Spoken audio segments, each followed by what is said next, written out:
Yeni bir videodan daha herkese merhaba. Ben Sefa Kandemir. Yeni Mercedes-Benz EQT. Evet, bence de Mercedes-Benz'in en başarılı modellerinden biri olan T serisi de artık tamamen elektrikli. Bir MPV'den alınabilecek maksimum verimi tüm kullanıcılara sunan Mercedes-Benz T serisi tamamen elektrikli güncelleme sonrasında onun günlük kullanım avantajlarını da arttırmış. Mercedes-Benz kalitesini sonuna kadar yaşayabileceğiniz yeni EQT'ye dair bilmeniz gereken her şeyi en anlaşılır şekilde öğrenmeye başlayalım.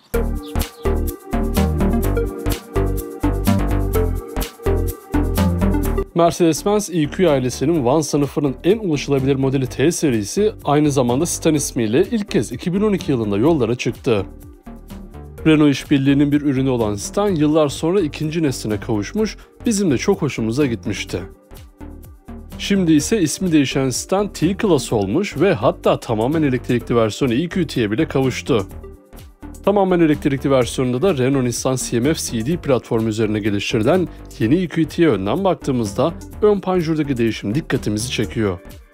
Her ne kadar içten yanmalı modelle aynı tasarım detaylarına sahip olsa da panjurun led farlar uzanan tasarımı ve EQ hissiyatı onun farkını göstermiş. Yalnız şarj soketinin ön tarafta logo içine gizlenmesi eski ve demode bir tasarım olmuş, bunu da söylemeden geçemeyeceğim. Tampon ise gerek sis farlı gerekse sis farsız versiyonda oldukça spor ve etkileyici görünüyor. Yani yeni EQT ya da T serisi günlük kullanımda asla sırıtmaz, aksine bir hayli dikkat çeken bir model olur. Bu güzel yıldıza da bizden bir güzel yıldız gelir.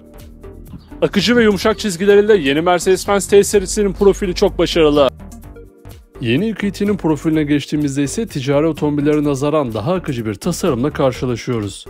LED sinyalleriyle aynalar kapı hizasında gayet kullanışlı şekilde yerleştirilmiş. Bu da ağ sütununu kapatmadan kör nokta oluşmasını önlüyor. Önden arkaya uzanan düz omuz çizgisi de camların açılarını daraltmamış. Böylece iç mekanda ferah bir deneyim sağlanıyor. Gövde akıcı olmasına karşın gayet sade. Her iki tarafta da açılan sürgülü kapılarda büyük bir artı. Bu şık tasarımlara sahip jantlarsa giriş seviyesinde 255-60-16 inç boyutunda gelirken en yüksek 250-55-17 inç boyutunda satın alınabiliyor. Renk seçeneklerinde ise bir Mercedes'e en çok yakışan siyah rengin haricinde açık ve koyu renk yelpazesi beğeninize sunuluyor. Adeta Junior Vito olan yeni T serisinin arka tasarımını eminim çok beğeneceksiniz. Yeni T serisinin arkasına geçtiğimizde özellikle üst donanım seviyesinde gelen cam altındaki krom çıta dikkatimizi çekti. O olmadan nasıl görünüyor derseniz de işte böyle. Üst tarafta doğal çıkıntısı sayesinde spor bir izlenim veren spoiler ve üzerinde fren lambası bulunuyor. Silecekte arka camın gayet geniş olduğu bagaj kapağının üzerinde Mercedes-Benz yıldızı, solda ise model isim yazılarına yer verilmiş. Stoplar da şık olmuş. Hatta satın aldıktan sonra LED modifiyesiyle çok daha ilgi çekici hale gelecekleri kesin. Tamponsa klasik şekilde arkayı tamamlamış. Peki ya boyutlarda bizi ne bekliyor derseniz, yeni T serisi 4498 mm uzunluğunda, 1859 mm genişliğinde ve 1819 mm yüksekliğinde boyutlara sahip. Bu da onun gerek şehir içi aile otomobili olarak gerekse ticari olarak kullanımına büyük olanak sunuyor. Dingil mesafesinde söylemesek olmaz, o da 2716 mm uzunluğunda. Mercedes-Benz kalitesini sonuna kadar yaşayacağımız yeni EQT'nin iç mekan tasarımı, yeni EQT'nin farkı. Binenler bilir, Mercedes-Benz kalitesi isterse şehir otobüsünde olsa bile kendisini hissettirir. Yeni T serisinde de durum değişmiyor. Kalitenin değişmediği bir diğer şey olan kanalımızdaysa bizi halen daha abone olmadan takip eden izleyicilerimize kanalımıza abone olmalarını, videoyu beğenmelerini ve sevdikleriyle paylaşmalarını hatırlatmak istiyorum. Şimdiden çok teşekkürler. İç mekana girdiğimiz anda sırt ve yanal destekleri gayet iyi olan koltuklar bizi karşılıyor. Bir MPV'de çok nadir görülebilecek olan bu koltuklara oturduğunuzda ise ellerinizin arasında kalın yapısıyla hoşunuza giden direksiyon simidi bulunuyor.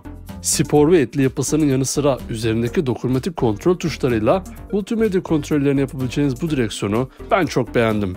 Direksiyonun hemen arkasında ortasında renkli yol bilgisayarının bulunduğu analog hız ve devir göstergelerini görüyoruz.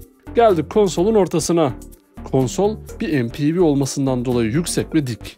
Burada havalandırma çıkışlarının arasında bence bu kadar kalın olmayabilecek çerçevesiyle 7 inç büyüklüğündeki dokunmatik multimedya ekranı bulunuyor. Tamam, dokunmatik hassasiyeti çok iyi. ekran kalitesi güzel. Fakat böyle bir otomobile hele de 2024 yılında bu kadar kalın çerçeve hiç yakışmadı. Tabi ekran ufak olsa da Mercedes-Benz'in multimedya sistemi M-Box'tan mahrum değil. Yapay zeka sayesinde sizin kullanım alışkanlıklarınızı öğrenen bu sistemle "Hey Mercedes" diyerek sesli olarak iletişime geçebilirsiniz. Konsolun aşağısına doğru inerken bir şey fark ettiniz mi? Bir Mercedes-Benz klasiği olan simetrik olmayan orta konsol kimilerimizin sinirlerini bozabilir. Burada özellik tuşları ve otomatik klima kontrol ünitesine yer verilmiş. Vites kolu da yine burada konumlanmış. Mesela vites de direksiyon arkasında olabilirdi. Koltukların taban hizasının altında sert plastik malzemelerden üretilmiş orta konsolda ise USB bağlantı noktaları, opsiyonel kablosuz şarj standı ve küçük eşya gözlerine yer verilmiş. Devamında ise kol dayama duruyor. Küçük eşya gözü konusunda cömert olan kabinde, kapı içlerinde ve konsol üzerinde derin saklama alanları mevcut.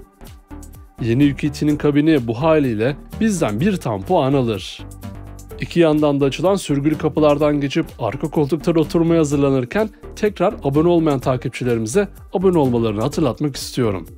3 adet yanal ve sırt destekleri yerinde olan koltuğun dizildiği arka tarafta elektrikli motor sayesinde ortadan kalkan şaft tüneli salon havası vermiş.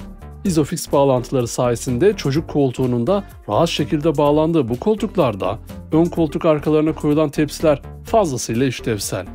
Buna karşın arka yolcular için havalandırma ya da bağlantı ekipmanları sunulmamış. Bu ise tamamen açılır arka camlarla telafi edilmek istenmiş. Durum o ki yeni T serisinin iç mekanı bir otomobilden ya da bir MPV'den alınabilecek maksimum verimi kullanıcılarına sunuyor. Siz ne düşünüyorsunuz bu özellikler hakkında? Gelin bir de yeni UQT'nin bagaj alanına göz atalım. Yeni UQT'de arka koltuklar normal konumundayken 551 litre hacme sahip olacaksınız. Arka koltuklara yatırdığınızda ise bu hacim tam tamına 1979 litreye çıkıyor. Mercedes olur da üstün güvenlik ve sürücü yardımcı özellikleri olmaz mı? Elbette aksi olmaz. Yeni Mercedes-Benz EQT'de sizin ve sevdiklerinizin hayatını koruyan aktif ve pasif güvenlik özellikleri lüks otomobilleri aratmıyor. Bu özelliklerin ilk sırasında benim de kullanmaktan zevk aldığım el frenini otomatik şekilde devreye sokan yokuş kalkış desteği, frenleri rüzgarla soğutarak daha iyi bir fren performansı sunan yan rüzgar yardımı, uzun süre sürüş yaptığınızda yorgunluğunuzu tespit ederek sizi uyaran sürücü dikkat asistanı, olası kazaları sensörler tarafından tespit ederek sizin yerinize frene basan aktif fren yardımı, 70 km/saat hızdan sonra devreye girerek şerit dışına çıktığınızda sizi tekrar şeride sokan aktif şeritte kalma yardımı, aynalar üzerinde yer alan üçgen uyarı işaretleri sayesinde kör noktanızda kalan araçları fark etmenizi sağlayan kör nokta asistanı, yol üzerindeki trafik işaretlerini okuyarak size sesli şekilde aktaran hız sınırı yardımı, sizin gaza ya da frene basmanıza gerek bırakmadan yoğun trafikte ilerlemenizi sağlayan Distronic, park yardımı yaparak şehir içinde büyük kolaylık sağlayan Parktronic ve daha birçok özellik yeni EQT'de sizi bekliyor. Geldik EQT'yi EQT yapan tamamen elektrikli motorun detaylarına. T serisi elbette tamamen elektrikli değil. Fakat bizim şimdi konumuz tamamen elektrikli EQT. Yeni Mercedes-Benz EQT'de 45 kWh batarya hacmine sahip olup 122 beygir güç, 245 Nm tork üreten elektrikli motor bulunuyor. Olası kazalarda patlama riskini en aza indirmek için arka aks üzerine konumlanan bu motor maksimum 282 km sürüş menziline sahip. 80 kWh DC ile donatılan yeni EQT %10'dan %80'e 38 dakikada şarj oluyor. Tek bir motor seçeneğine sahip olan yeni EQT'nin bu motoru günlük kullanım için fazlasıyla yeterli. Gelelim fiyata. Yeni EQT şu an Avrupa'da 49.000 eurodan başlayan fiyatlarla alıcı buluyor. Türkiye fiyatı ise henüz netlik kazanmış değil. Fakat var mı sizin bir tahmininiz? Yeni Mercedes-Benz EQT'nin baştan sona bilmeniz gereken tüm özellikleri bu şekildeydi. Ben yeni EQT'nin tasarımını ve işlevsel özelliklerini sonuna kadar beğendim. Her ne kadar elektrikli otomobillere tam anlamıyla ısınmış olmasam da yeni EQT'yi deneyimlemek isterdim. Peki siz yeni EQT hakkında ne düşünüyorsunuz? Böyle bir MPV ile ilk elektrikli otomobil deneyimini yaşamak ister miydiniz? Aklınıza takılan her şeyi ve yeni EQT hakkındaki düşüncelerinizi yorumlar kısmında birlikte tartışabiliriz. Ayrıca sonraki videolardan anında haberdar olabilmek için kanalımıza abone olmayı, videoyu beğenmeyi ve sevdiklerinizle paylaşmayı unutmayın. Bir sonraki videoda görüşmek üzere. Kendinize iyi bakın. Sağlıcakla kalın.